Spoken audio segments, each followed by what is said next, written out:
el maestro Girao, médico internista del Hospital Hipólito Unanue, y él decía algo así como: la hora es la hora, antes de la hora no es la hora y después de la hora tampoco es la hora. Quiere decir, en pocas palabras, que la puntualidad es importante. La puntualidad es una característica de la personalidad que nos va a describir como personas responsables. El médico, como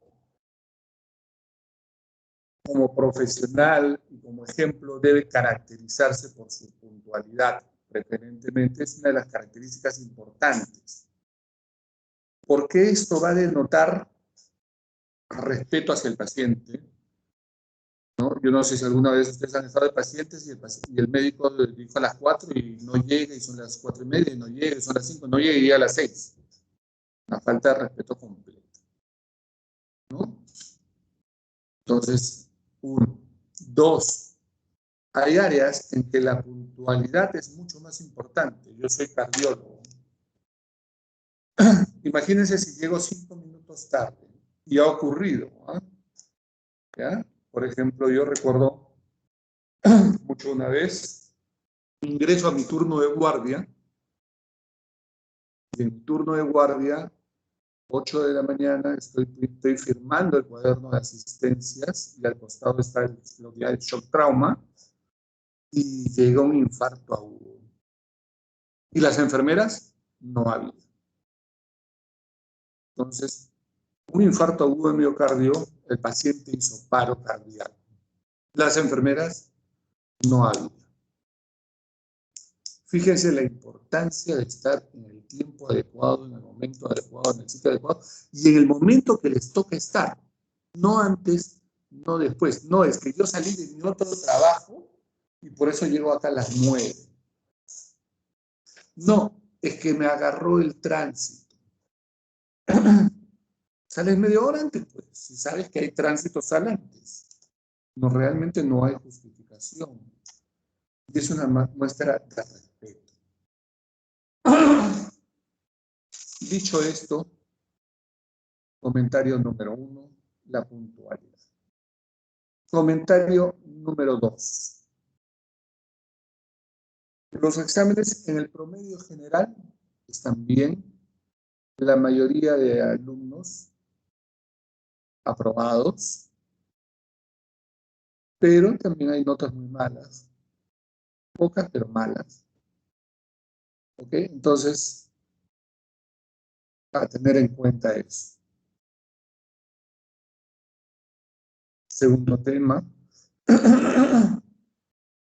es que mientras estaba dando el examen, por no interrumpirlos, notamos que gradualmente la cantidad de personas que tenían el Teams prendido en la sesión se fue desconectando. Y eso puede prestar a varias interpretaciones.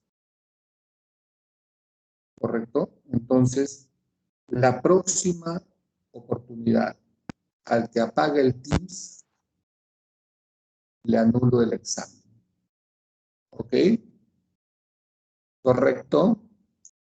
Segundo, ¿por qué quiero que tengan el Teams prendido? Porque en cualquier momento haré que prendan sus cámaras de manera inopinada. ¿Ya? Es más, es probable que el examen vaya a ser todos con la cámara encendida. ¿Correcto? Cosa que va a dificultar la comunicación, se pone más pesada, sí, pero es probable que vayamos a hacerlo por medidas de seguridad. O de repente al azar le diga fulano, sultano, mengano, abran su cámara y tienen que abrirla inmediatamente. ¿Ok? Muy bien. Dichas estas dos cosas, vamos avanzando en medio de la pandemia. El tema de hoy es anestésicos locales. Un tema sencillo, fácil, pero que es de la vida diaria. Yo recuerdo mucho cuando pequeño un accidente en el barrio y hubo el accidentado, o la accidentada, mejor dicho, estaba en su bicicleta y sufrió una contusión cortante en la frente. ¿Correcto? Bueno, lógicamente sangrado y todo. Para esto ustedes sabrán que mi padre es médico, o era médico, perdón. Mi padre era médico, ¿ya? Y tenía todos sus objetos, él era médico internista, tenía todos su instrumental y sus medicamentos para realizar una sutura en casa, ¿no? Entonces, él realizó la sutura en casa. Y para esto debemos conocer lo básico, que es la anestesia local, ¿correcto? La anestesia local se define fundamentalmente como aquel fármaco, medicamento, droga que va a impedir la conducción del estímulo nervioso fundamentalmente de tipo doloroso, ¿correcto? De tal manera de que yo pueda realizar una conducta terapéutica, un procedimiento diagnóstico en una determinada zona del cuerpo. La idea no es que produzca pérdida de la sensibilidad dolorosa en todo el cuerpo, sino en una región determinada del cuerpo en la cual vamos a trabajar, manteniendo el estado de conciencia, manteniendo la movilidad y manteniendo los reflejos del resto del cuerpo. En la anestesia general había una anestesia, una ausencia del estímulo doloroso en todo el cuerpo. Incluso había compromiso del sensorio, lo llevamos a estado de que el paciente no esté consciente, en medida de lo posible que el paciente no recuerde, que no se mueva, que haya relajación muscular como cosas asociadas. Acá no. Yo no necesito que para poner 3 puntos o que para sacar una uña el paciente esté dormido. Salvo que sea un niño, porque el niño no colabora o se pone nervioso, o salvo que sea una persona extremadamente sensible o nerviosa, en cuyo caso de repente le puedo, para no poner una anestesia general, le puedo dar un sedante de tipo benzodiazepínico asociado, como en ocasiones se hace, y el paciente duerme. Por ejemplo, los gastroenterólogos usan ese tipo de sedación en los procedimientos endoscópicos. Se escucha de manera correcta, ¿cierto? Sí, doctor, sí se escucha bien.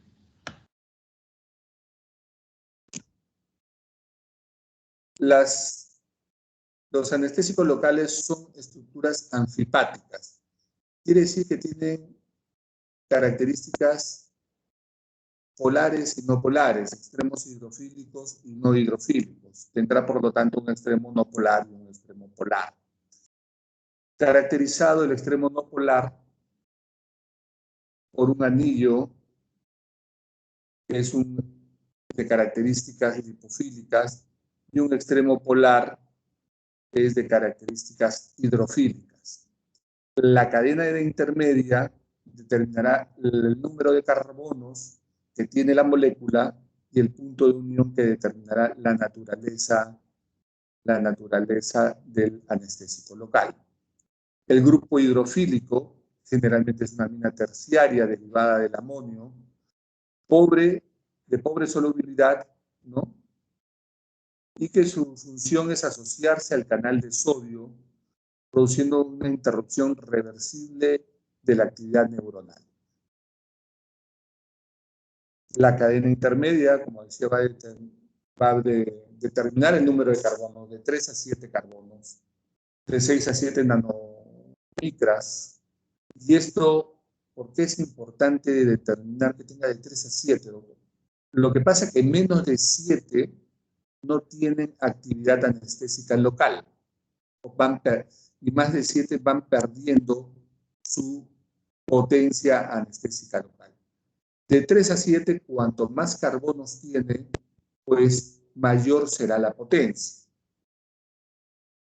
¿no? Y esta va a estar alineada con el grupo amino generalmente. Va a unir ambos extremos, el polar y el no polar. El lugar de la unión es donde se une la cadena intermedia pudiese existir sin la unión, en algunos casos podría ser. Determina la citotoxicidad de los anestésicos locales y va a ser de naturaleza éster o amida. Es así que los anestésicos locales, de acuerdo a su unión, se clasifican como anestésicos locales de tipo éster y anestésicos locales de tipo amida. ¿Esto es importante? Pues claro que sí, porque van a determinar, ¿no?, el tipo y el sitio del metabolismo de los anestésicos locales, pero más aún que eso, va a determinar cuál es su frecuencia de reacciones adversas, por lo tanto su seguridad y por lo tanto su usabilidad con criterios de seguridad y eficacia para el paciente.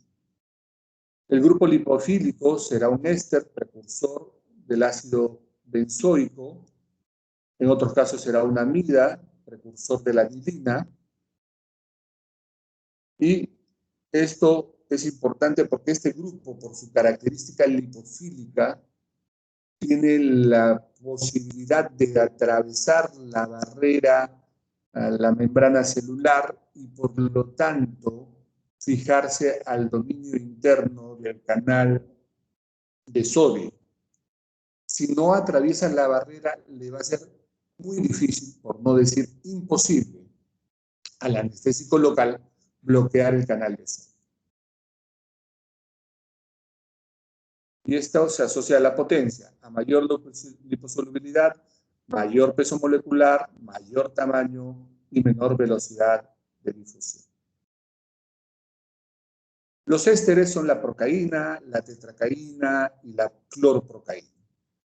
Y las amidas son, por ejemplo, la etidocaína, la mepivacaína, la lidocaína, la ropivacaína, la bupivacaína y la levobupivacaína.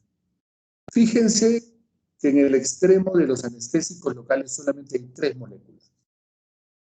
Y en el extremo de los anestésicos locales de tipo amidas hay por lo menos 7 moléculas en la gráfica.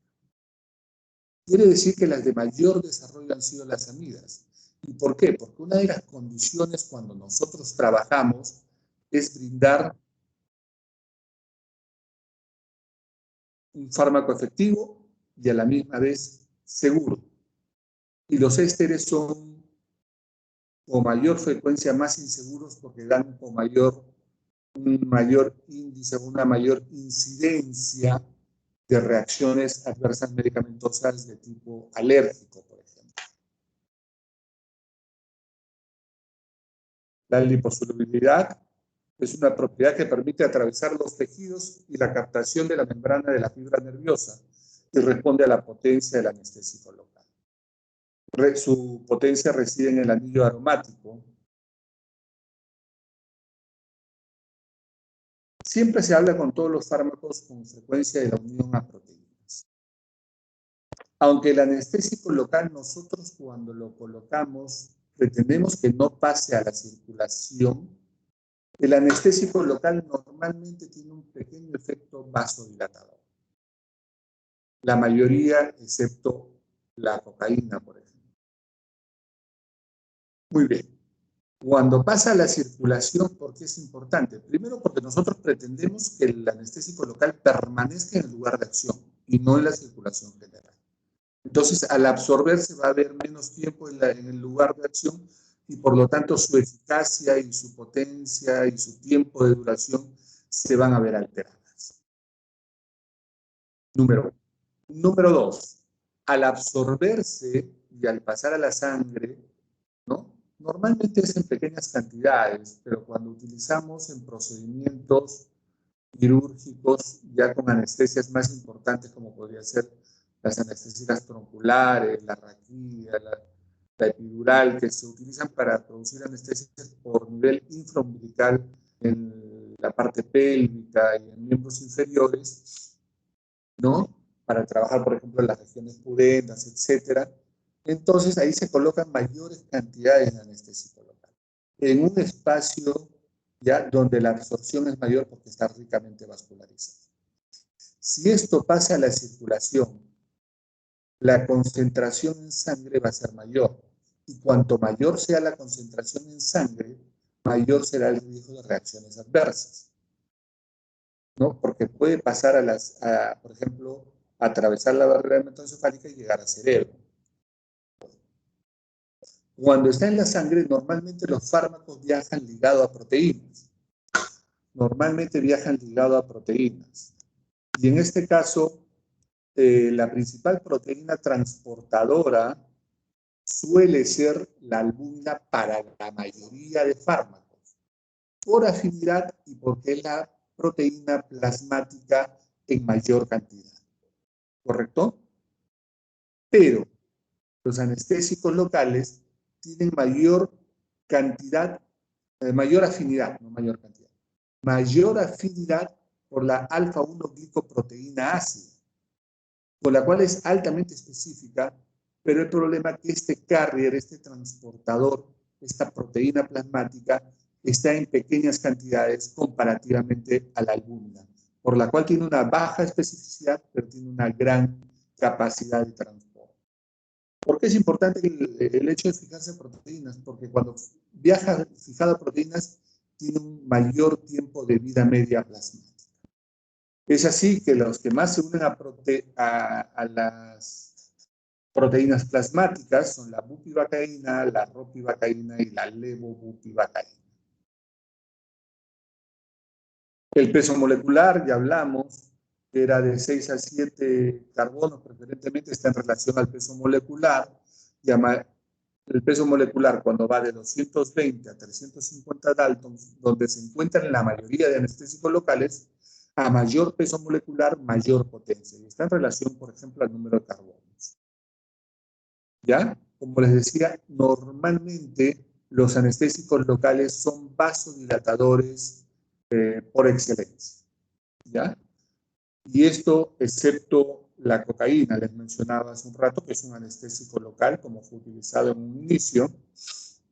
Y podemos mencionar de que es por ese motivo que muchos anestésicos locales vienen asociados a una sustancia vasoconstrictora que es la adrenalina, que es un neurotransmisor adrenérgico sintético adicionado al anestésico local, que va a tener por efecto prolongar el tiempo en que está en el sitio de acción, por lo tanto prolongar su tiempo de duración del efecto en el lugar de acción y potenciar el efecto del anestésico local.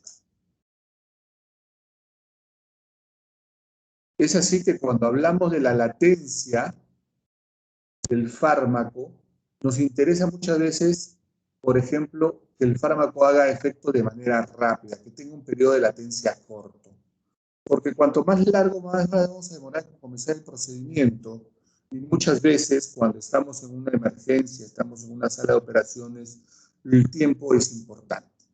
Los que tienen periodo de latencia más corto son la lidocaína, la mepivacaína y la etilocaína. Intermedio, la bupi, la ropivacaína y la levobupivacaína. Y de periodo de latencia largo, la procaína y la tetracaína.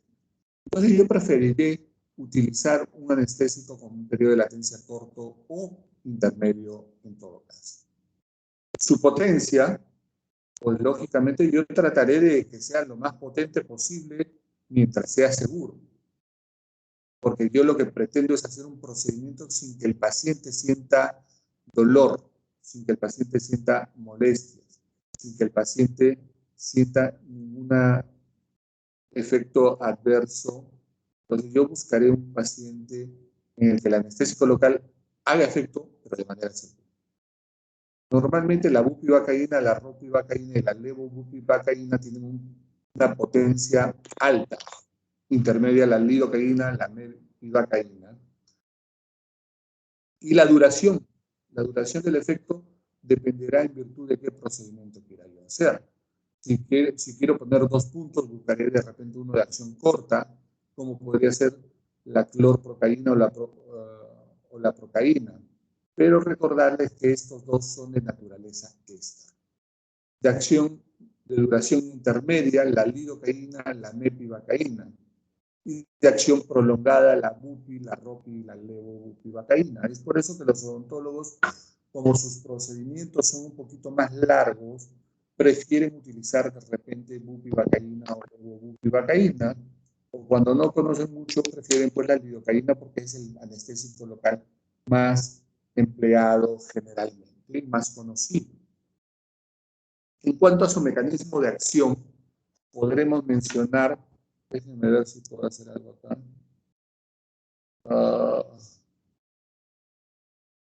Lamentablemente acá no puedo escribir encima de la lámina porque estoy directamente del Teams.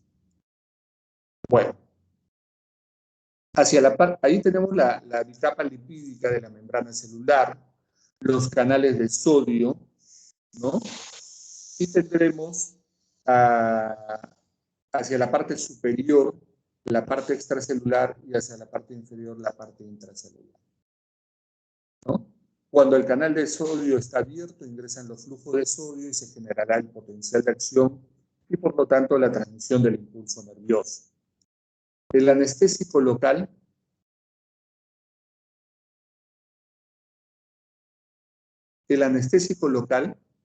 normalmente es una base protonada, en cuyo caso primero va a liberar su protón, su hidrógeno, va a quedar como una base que por su liposolubilidad atravesará la barrera, la membrana celular, ingresará al intracelular y en la parte del intracelular se unirá nuevamente a un hidrogenión protonándose. En esta forma ionizada se va a unir al canal de sodio por la parte interna al segmento Y se unirá el anillo aromático.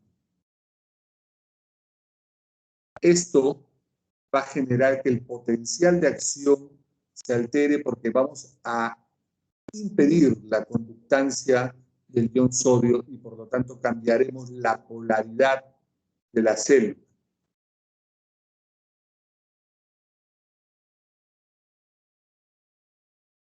Esto, la fibra nerviosa, tiene el paquete nervioso o el nervio tiene varios tipos de fibras, mielínicas y amielínicas, clasificadas de diferentes tipos, A, B, C y D, y la A con varios subtipos, que tienen diferentes diámetros, yendo de menor a mayor desde la D hacia la A, y esto va a determinar su velocidad de conducción. ¿No? Cuando son mielínicas, la velocidad de conducción será diferente a las que son mielínicas. Cuando están mielinizadas, dan saltos y se transmiten de una forma diferente. ¿Pero por qué son diferentes los diferentes tipos de fibra? Porque los nervios muchas veces tienen función mixta, sensitivo, dolorosa, propioceptiva y también del movimiento. Es así que las fibras de tipo A principalmente son motoras y propioceptivas. Las tipos de delta, por ejemplo, la delta, son de tipo dolor, tacto y temperatura, y las fibras de tipo D son de dolor, tacto y temperatura.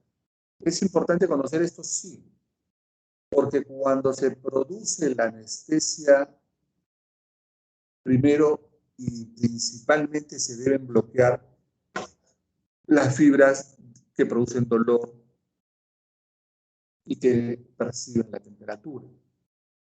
Esas fibras son las que tratamos de bloquear a nivel de los canales de sodio. ¿Para qué? Para que el paciente no duela.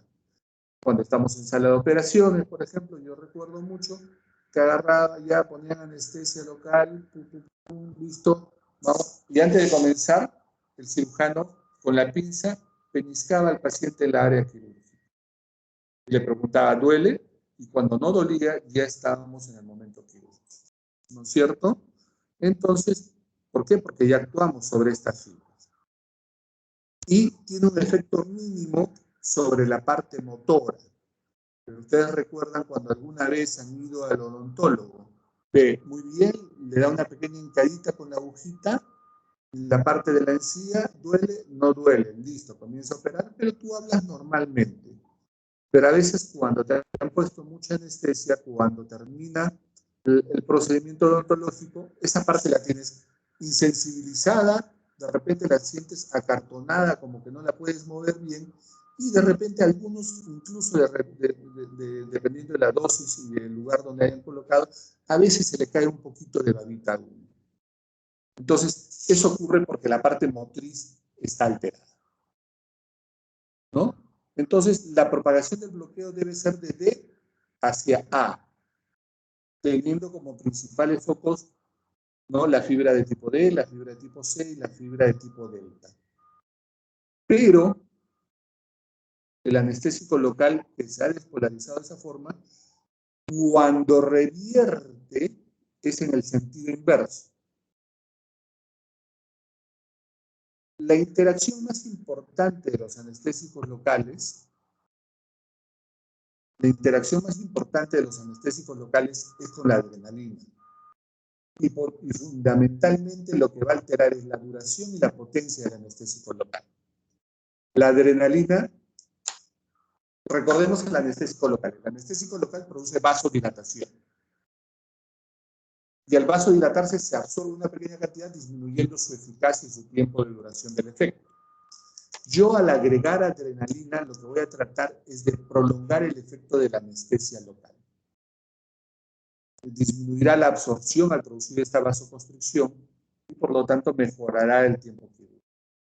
Práctica habitual de preparar soluciones de anestésico local con mayores concentraciones de adrenalina, sustancia vasoconstrictora, la tienen, por ejemplo, los cirujanos plásticos o los oftalmólogos, que para operar en esas regiones asocian un poco más de adrenalina, con la idea de que no haya sangrados y tener mayor tiempo quirúrgico.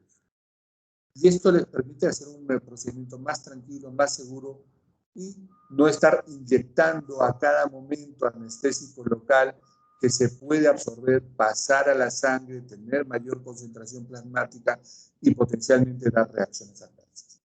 Pero recordar de la clase de adrenérgicos del otro día del doctor Luján que la adrenalina, si se coloca en demasiada cantidad, también puede dar reacciones adversas.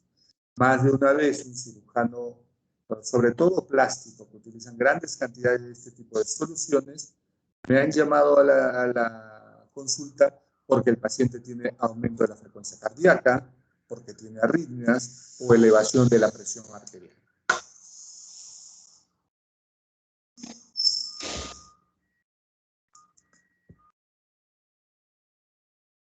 Y los ésteres son o actúan, los anestésicos de tipo ésteres son degradados por la colinesterasa plasmática y dan metabolitos del ácido paraminobenzoico.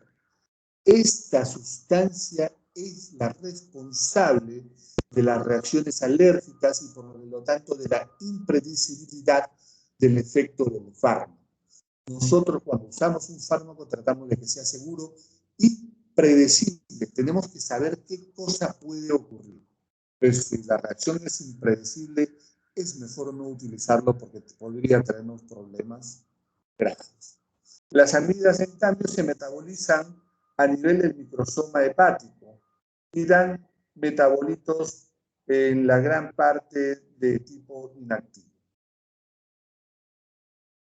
Podemos mencionar también que las amidas, ¿no?, su función se puede ver, su metabolismo se puede ver alterada cuando hay una alteración del flujo, como es el shock en general. Cuando hay hipotensión, el flujo sanguíneo hacia el hígado disminuye y por lo tanto su metabolismo se ve alterado. Su excreción es fundamentalmente renal de los anestésicos locales de manera de metabolitos inactivos. Funciones que alteran la distribución de los fármacos, tenemos, de los fármacos anestésicos locales, tenemos el gasto cardíaco. A mayor gasto cardíaco puede haber mayor metabolismo y mayor eliminación. También hay a mayor peso, mayor gasto cardíaco, porque hay mayor volumen circulante generalmente, y esto puede condicionar también mayores dosis del fármaco del anestésico local.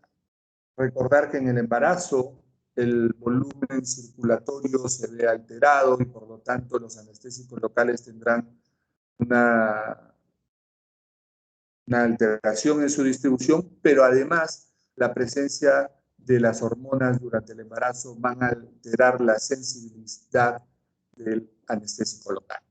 Y los neonatos y los ancianos tienen volúmenes de agua corporales, en el caso de los neonatos mayores y en el caso de los ancianos, volúmenes de agua o volúmenes sanguíneos menores. Y esto es lo que les decía. Si colocamos los signos que van de menor a mayor gravedad, cuanto menor es la concentración plasmática, el síntoma será menos importante o significativo, como adormecimiento de la lengua, como zumbido de oídos, sabor metálico y de repente algunas alteraciones visuales inespecíficas. Pero conforme va aumentando la concentración, aparecerá, por ejemplo, pérdida de la conciencia. Y yo con el anestésico local no pretendo que un paciente pierda la conciencia. Puede presentar convulsiones, coma, depresión respiratoria y paro respiratorio. Y el paciente finalmente fallece. Eso es lo que sucede cuando se ha utilizado una dosis alta o cuando se utiliza a veces el anestésico local por vía epidural, ¿no? Se coloca en el espacio subaracnoideo, ahí donde está el líquido cefalorraquídeo. Se ha colocado el anestésico local, pero en esa técnica normalmente se quiere que los pies estén ligeramente más bajos que la cabeza. En algunas ocasiones, por diferentes situaciones, los pies están más elevados y por el peso molecular y por la distribución y por la circulación del líquido cefalorraquídeo, el anestésico local se va hacia el cerebro. Y en ese caso puede alcanzar concentraciones importantes y traer compromisos a nivel del centro cardiorrespiratorio, lo que es importante. Entonces, a mayor concentración plasmática, mayor riesgo de reacciones adversas graves, ¿no? Cuando se colocan los catéteres en la parte del espacio subaracnoideo, la epidural o la raquidia que se llama, muchas veces colocamos catéteres para la colocación y no estar punzando reiterativamente al paciente, ¿no? Esto puede causar una irritación neurológica, es muy frecuente con la lidocaína a nivel espinal y puede causar síndrome de cola de caballo, irritación de la cola de caballo de la médula espinal. Como les decía, el embarazo es una condición siempre importante y a tener en cuenta con todos los fármacos, sobre todo el primer y el tercer trimestre. El primer trimestre por ser en la parte donde está la formación de los órganos, la morfogénesis se da en esta etapa. Y en la tercera parte porque está el crecimiento más importante en volumen, en peso, y además porque nos acercamos al parto y puede haber alteraciones en el trabajo de parto a favor o en contra. El hecho es que la progesterona, los niveles de progesterona durante el embarazo pueden sensibilizar las membranas de las fibras nerviosas al efecto de los anestésicos locales, lo cual puede hacer de que el efecto sea mucho mayor de la esperada. Aplicaciones terapéuticas, la anestesia local o regional de manera tópica, de manera infiltrativa, por vía troncular, raquídea o espinal. En procedimientos diagnósticos, pues lo utilizamos en procedimientos diagnósticos para colocar sondas, catéteres, etcétera, para colocar sondas, catéteres, procedimientos endoscópicos. Se utiliza como antiarrítmicos, y esto no lo mencioné en el transcurso de la exposición o de la presentación. Cuando hablamos del potencial de acción y de los canales de sodio, el potencial de acción es una característica propia de todas las células de la economía y trata de la característica de generar un flujo iónico para generar el cambio de polaridad y por lo tanto la actividad del celular. Esto es muy importante en el tejido del sistema nervioso, en las fibras nerviosas, en el corazón y sobre todo en la parte del sistema de éxito-conducción del corazón. El sistema de excitoconducción del corazón es el responsable fundamentalmente de dos características, de tres. Una, del automatismo cardíaco. Número dos, del ritmo cardíaco. Y número tres, de la frecuencia cardíaca. Muy bien. Existen lo que se llama alteraciones del ritmo cardíaco. Dentro de las alteraciones del ritmo cardíaco, que son las famosas arritmias, se presentan las arritmias de tipo ventricular, que pueden ir desde las simples extrasístoles, simples, aisladas, de baja densidad, sin ninguna significancia, pasando por las arritmias de alta densidad y llegando a las formas extremas de las arritmias ventriculares, como son la taquicardia ventricular, la fibrilación ventricular y la torsada de puntas. Estas tres últimas son ritmos cardíacos de paro cardíaco, de parada cardíaca. Entonces, cuanto mayor es la densidad, el riesgo de un evento de este tipo se va a presentar.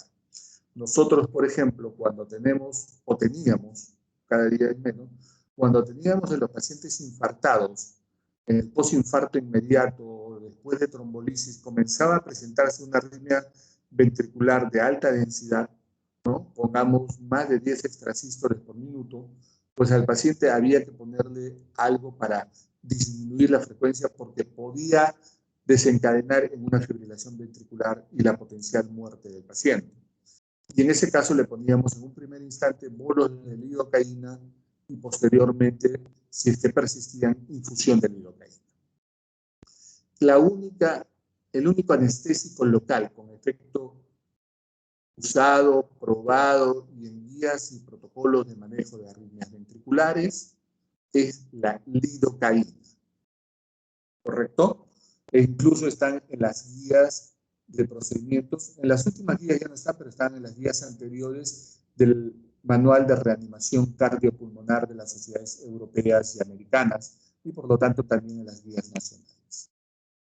Contraindicado, pues el anestésico local, sobre todo si está asociado a adrenalina, no debe utilizarse en tejidos de circulación terminal. Cuando se usa el tejido de circulación terminal, por ejemplo, en el pulpejo de dedo, ¿no? Debe utilizarse preferentemente el anestésico local solo, porque la adrenalina puede producir una vasoconstricción permanente y potencialmente puede comprometer el tejido y producir necrosis del tejido en esa zona. Si el paciente tiene algún grado de enfermedad de la conducción, como bloqueo auricular de primer grado, segundo grado, ¿no? Debemos evitar el uso de fármacos anestésicos locales, sobre todo la lidocaína, que es la que tiene mayor afinidad por el tejido cardiovascular, ¿no? Si tiene marcapaso, no hay problema, pero si no tiene marcapaso, el paciente debemos evitar eso, ¿ya? La bupivacaína no se debe utilizar en el bloqueo paracervical en el parto, de preferencia, debe estar es una contraindicación relativa porque altera la dinámica del parto. La precaución en la gestación, ya hemos hablado, que en el primer trimestre hay que tener cuidado, sobre todo con la bupivacaína, con la tetracaína, porque da un riesgo C para el feto. Y la lidocaína produce además toxicidad sistémica durante la gestación por la mayor sensibilidad a la droga. No hay datos mayores en la lactancia, ¿no? En pediatría hay que tener cuidado con la lidocaína y la bupivacaína por sus efectos, puede dar toxicidad sistémica, y en geriatría por el menor volumen sanguíneo, por el menor volumen plasmático, menor función renal, menor función hepática que tienen los ancianos, suele asociarse a toxicidad sistémica cuando se utilizan flujos dosis altas de anestésico local. Hay que tener cuidado entonces en aquellas damas, por ejemplo, que van a hacerse esas cirugías estéticas para pelear contra el envejecimiento, ¿no? Y pues le ponen el cirujano estético de dosis altas de anestésicos locales. Y nos llaman luego por hipotensión del paciente. Interacciones: bloquea la acción de los bloqueantes neuromusculares, se potencia con los vasoconstrictores como la adrenalina, disminuye la acción de las sulfonamidas, aunque esta asociación es poco frecuente en el mundo moderno, La toxicidad por lidocaína se suele asociar a la cimetilina o a los beta bloqueantes. La cimetilina es un fármaco antiulceroso que actualmente se utiliza muchísimo menos en comparación al pasado. La potencia va a potenciar el efecto del anestésico local o del antiarrítmico cuando se utilizan de manera conjunta. Aquel paciente que tiene una arritmia y utiliza antiarrítmicos potencialmente puede aumentar el efecto de estos y producir bloqueos a nivel cardíaco, incluso bradicardias y la necesidad de marcapasos. La bupivacaína más los opioides suelen potenciar el efecto anestésico local, ¿no? Y, por ejemplo, las cirugías muchas veces se dejan catéteres colocados para el manejo del dolor postoperatorio. Y ahí se colocan dosis de bupivacaína con opioides de manera alterna o junta para mantener al paciente sin dolor. Esto generalmente por las siguientes 12-24 horas. La asociación más frecuente de esto suele ser fentanilo o remifentanilo con bupivacaína. Muy bien, jóvenes, muchas gracias. Eso es todo lo que había que compartir hoy día con ustedes. Si hubiera preguntas. ¿Aló?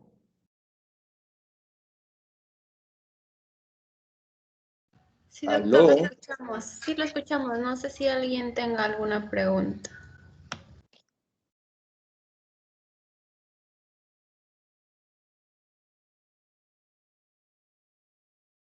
No hay preguntas. Me voy triste entonces. Vamos a ver entonces, antes de irme, podría yo preguntarles, ¿no? Ya que todo ha estado bien claro. A ver, alguien al azar.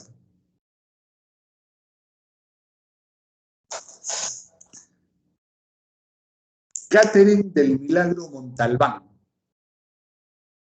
Hola, prende tu Buenos días, micro, doctor. prende tu cámara, Sí, te diga. quiero conocer.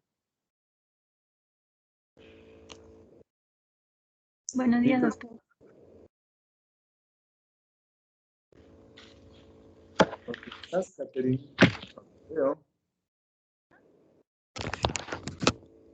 Creo que está sin arreglarse, por eso no quiere prender la cámara. No importa. A ver, hija. En síntesis, si tú tienes que usar un anestésico local, tú utilizas un anestésico local de tipo amiga o de tipo éster. El inicio no le escuché bien, por favor. De tipo amida. Sí. No, no, olvídate de las comidas. Usted está pensando en el desayuno, señorita. Si Escuché de usted, tipo amida. si usted tiene que utilizar un anestésico local, ¿qué prefiere emplear? ¿Un anestésico local de tipo éster o un anestésico local de tipo amida? Éster o la otra opción es Amida.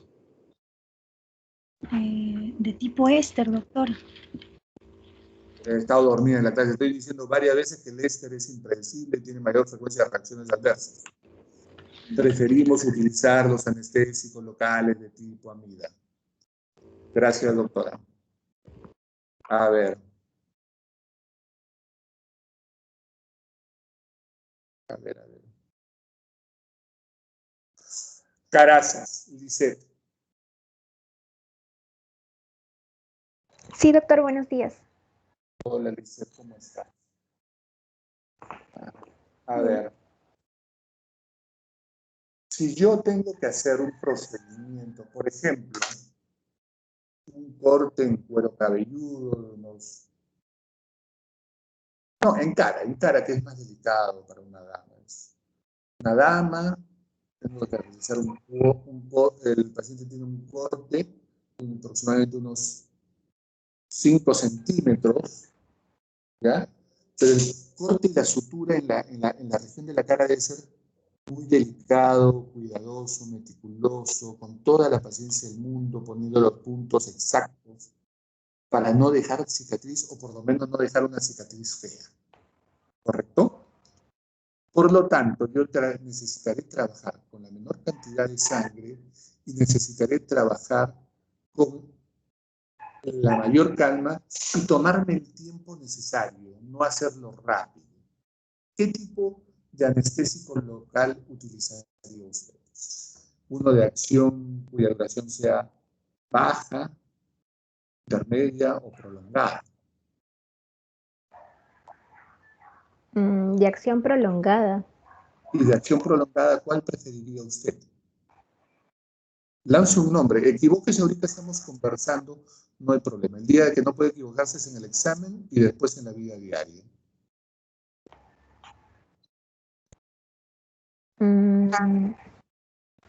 Podría ser lidocaína. La lidocaína es un anestésico local de duración intermedia. Pero vale la respuesta, doctora. ¿Por qué se la voy a valer? Porque es el anestésico local más utilizado y que uno lo puede conseguir en cualquier parte. ¿Ok? Entonces, no olvidar, la lidocaína siempre es útil. Pero, secreto, doctora, utilice, si va a tomarse su tiempo, la lidocaína con epinefrina. ¿Ok? Muy bien. Oli, ¿dónde estás? ¿Ya te fuiste? Aquí, doctor. Sí, sí, lo escucho. Ah, ya, yo pensé que te había sido, ya fue. No, doctor. Muy bien. A ver, una pregunta para ti.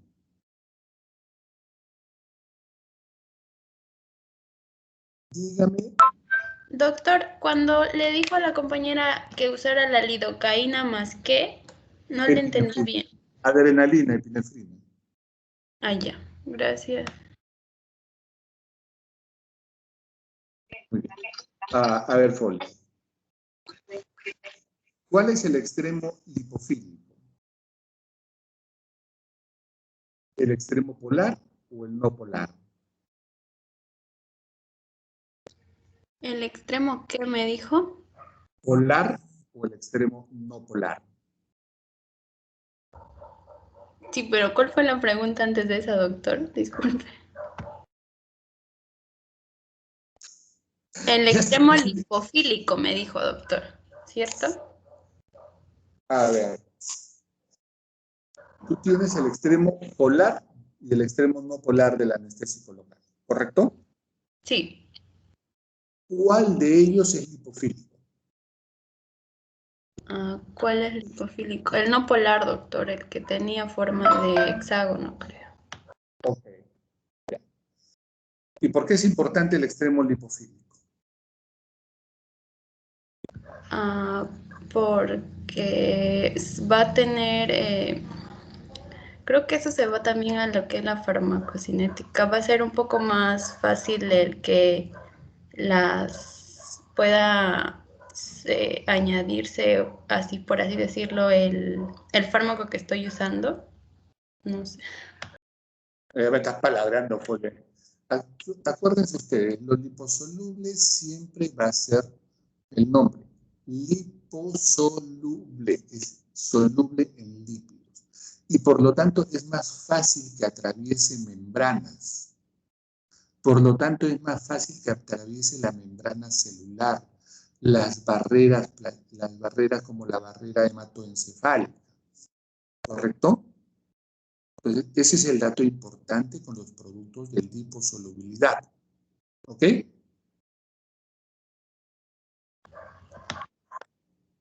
Ya, doctor, gracias.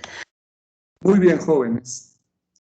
Creo que no hay más hoy día porque el doctor Sandoval hoy día tenía una cirugía programada y hemos quedado con Foley para que sea mañana a las 4 de la tarde la clase del doctor Sandoval. ¿Correcto? Sí, doctor, el día de mañana. Ya, el día... Doctor, una consulta. $50. Mentira, dime.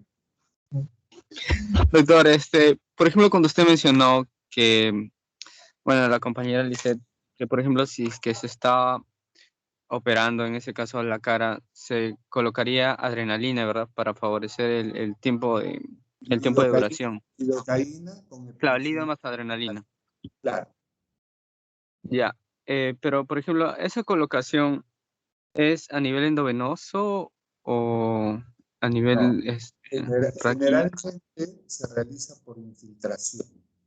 La mayoría de veces, cuando son procedimientos de ese tipo, cortes, punciones, ¿no? Se coloca por punción, por ambos lados de la herida, se va infiltrando toda la herida. Y una vez que está infiltrada toda la herida, ambos labios de la herida, ya está realizada la anestesia. ¿Ya? Doctor, Es por punción. doctor, pero una consulta, es decir, la adrenalina en esa, si es que es en el área local, bueno, como usted estaba diciendo, ¿no provocaría isquemia y necrosis en esa área? Porque usted me está diciendo por infiltración. Por eso tratamos de que no sea un tejido en las secciones terminales, como el pulpejo de dedo, en cuya la circulación es terminal.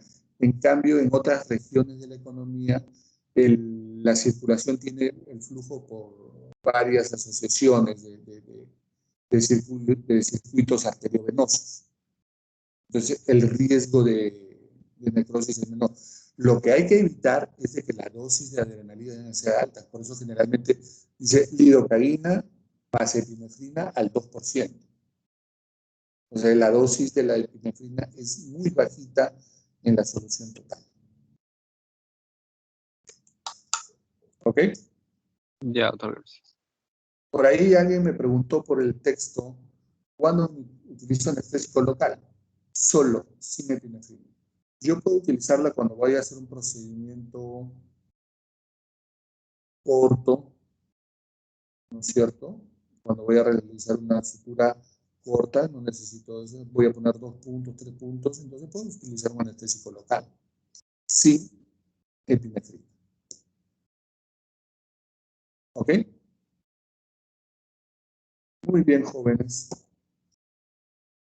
Doctor Kargurevich, un compañero me acaba de escribir y me dice que por favor, si podría justificarle la inasistencia. Ha estado en clase la mayoría de parte, pero se ha tenido que retirar porque ha llevado a su abuelito de emergencia al hospital. Que me mande por el chat la copia de la atención de su abuelo. Ya, doctor, le voy a decir. Muy bien, jóvenes. Ha sido un gusto haber conversado hoy día con ustedes. Cuídense mucho.